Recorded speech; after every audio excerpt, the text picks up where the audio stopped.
عن ابن مسعود رضي الله عنه قال: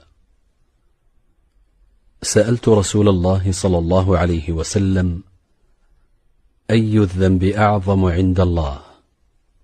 قال: أن تجعل لله ندا وهو خلقك. قلت: إن ذلك لعظيم. ثم أي؟ قال: أن تقتل ولدك مخافة أن يطعم معك.